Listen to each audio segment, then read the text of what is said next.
فرماتے ہیں میں وہاں پہنچا تو وہ ایک بڑھیا کے مکان میں موجود تھا۔ بڑھیا نے بتایا کہ یہ کئی دنوں سے بیمار ہے۔ بہرحال میں اس کے پاس پہنچا تو دیکھا کہ وہ سخت بیماری میں مبتلا ہے اور اس نے اینٹوں کا تکیہ بنایا ہوا ہے۔ میں نے اسے سلام کیا اور پوچھا، اے میرے بھائی، کیا تمہاری کوئی حاجت ہے؟ کہنے لگا، جی ہاں، مجھے تم سے ایک ضروری کام ہے، کیا تم اسے پورا کرو گے؟ میں نے کہا، انشاءاللہ تعالی میں تمہارا کام ضرور پورا کروں گا، بتاؤ کیا کام ہے؟ اس نوجوان نے کہا، جب میں مر جاؤں تو یہ لوٹا اور زنبیل بیچ کر گورکن کو اجرت دے دینا، اور کفن کے لیے مجھے میرا یہی اون کا جبہ اور چادر کافی ہے، مجھے اسی لباس میں سپرد خاک کر دینا، اور میری جیب میں ایک انگوٹھی ہے، اسے اپنے پاس رکھنا، اور میری تدفین کے بعد اسے امیر المؤمنین ہارون الرشید رحمۃ اللہ تعالی علیہ کے پاس لے جانا۔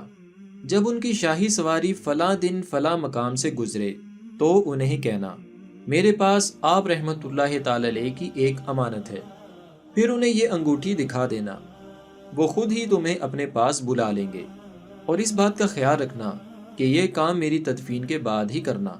میں نے کہا، ٹھیک ہے، میں تمہاری وصیت پر عمل کروں گا۔ پھر اس عظیم نوجوان کی روح قفس انصری سے پرواز کر گئی، یعنی وہ وصال کر گیا۔ مجھے اس کی موت کا بڑا دکھ ہوا۔ بہرحال میں نے اس کی وصیت کے مطابق اس کی تجہیز و تکفین کی، اور پھر انتظار کرنے لگا کہ خلیفہ ہارون الرشید علیہ رحمہ کی سواری کس دن نکلتی ہے۔ جب وہ دن آیا تو میں راستے میں بیٹھ گیا، اور امیر المؤمنین جاہ و جلال کے عالم میں ہزاروں شاہ سواروں کے ساتھ بڑی شان و شوکت سے چلے آ رہے تھے۔ جب ان کی سواری میرے قریب سے گزری تو میں نے بلند آواز سے کہا، اے امیر المؤمنین، میرے پاس آپ کی ایک امانت ہے۔ فرماتے ہیں پھر میں نے وہ انگوٹھی دکھائی، انہوں نے انگوٹھی دیکھ کر حکم دیا، اسے ہمارے مہمان خانے میں لے جاؤ، میں اس سے علیحدگی میں گفتگو کروں گا۔ چنانچہ مجھے محل میں پہنچا دیا گیا۔ جب خلیفہ ہارون الرشید کی واپسی ہوئی تو انہوں نے مجھے اپنے پاس بلایا اور باقی تمام لوگوں کو باہر جانے کا حکم دیا۔ پھر مجھ سے پوچھا، تم کون ہو؟ میں نے کہا، میرا نام عبداللہ بن فرج ہے۔ انہوں نے پوچھا، تمہارے پاس یہ انگوٹھی کہاں سے آئی؟ میں نے اس عظیم نوجوان کا سارا واقعہ خلیفہ ہارون الرشید کو سنا دیا۔ یہ سن کر وہ اس قدر روئے کہ مجھے ان پر ترس آنے لگا۔ پھر جب وہ میری طرف متوجہ ہوئے تو میں نے ان سے پوچھا، اے امیر المومنین، اس نوجوان سے آپ کا کیا رشتہ تھا؟ آپ نے فرمایا، وہ میرا بیٹا تھا۔ میں نے پوچھا، اس کی یہ حالت کیسے ہوئی؟ آپ نے فرمایا، وہ مجھے خلافت ملنے سے پہلے پیدا ہوا تھا، ہم نے اس کی خوب نیک ماحول میں پرورش کی اور اس نے قرآن کا علم سیکھا۔ پھر جب مجھے خلافت کی ذمہ داری سونپی گئی تو اس نے مجھے چھوڑ دیا اور میری دنیاوی دولت سے کوئی فائدہ حاصل نہ کیا۔ یہ اپنی ماں کا بہت فرما بردار تھا۔ میں نے اس کی ماں کو ایک انگوٹھی دی جس میں بہت ہی قیمتی یاقوت تھا، اور اس سے کہا، یہ میرے بیٹے کو دے دو تاکہ بوقت ضرورت اسے بیچ کر اپنی حاجت پوری کر سکے۔ اس کے بعد وہ ہمیں چھوڑ کر چلا گیا اور ہمیں اس کے متعلق بالکل معلومات نہ مل سکی، اور آج تم نے اس کے متعلق بتایا ہے۔ پھر آپ رحمۃ اللہ تعالی علیہ رونے لگے اور کہا، آج رات مجھے اس کی قبر پر لے چلنا۔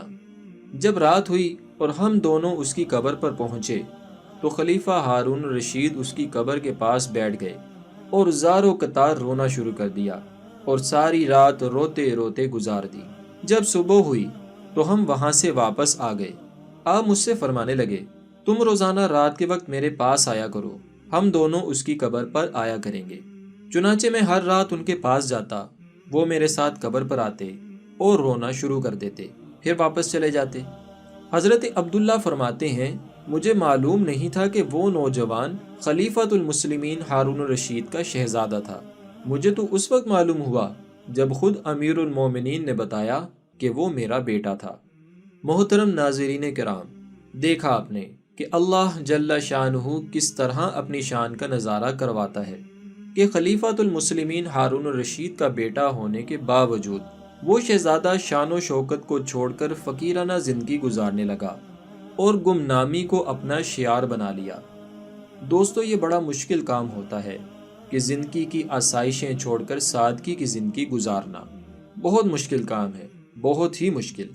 ہاں، جسے اللہ توفیق دے دے تو پھر کوئی پہاڑ پہاڑ نہیں لگتا اور کوئی دریا دریا نہیں لگتا۔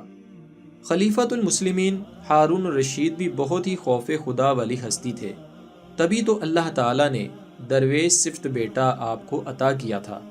ہر مسلمان کو چاہیے ہے کہ اپنی اولادوں کے لیے حلال کمائی کرے، کہ لقمہ حلال نیک اولاد بننے کا سبب ہوتا ہے۔ آخر میں اللہ رب العزت کی پاک اور بلند بارگاہ میں دعا ہے کہ اللہ کریم ہم سب کو لقمہ حلال کھانے اور کمانے کی توفیق عطا فرمائے۔ جن کی اولاد نافرمان ہے ان کی اولاد کو فرما بردار بنائے، اور جن کے ہاں اولاد نہیں ہے ان کو نیک، صالح، خوبصورت، نیک سیرت اور بے عیب اولاد عافیت سے عطا فرمائے، آمین۔ محترم دوستو، یقیناً آپ کو یہ ویڈیو پسند آئی ہوگی۔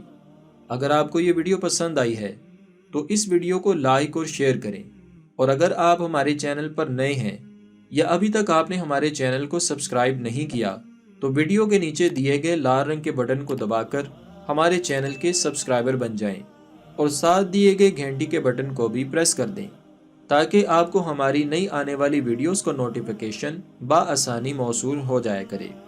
دوستو، اب تک کے لیے اتنا ہی۔ ایک نئی ویڈیو کے ساتھ پھر حاضر ہوں گے۔ اپنا اور اپنے پیاروں کا بہت سارا خیال رکھیے گا۔ فی امان اللہ۔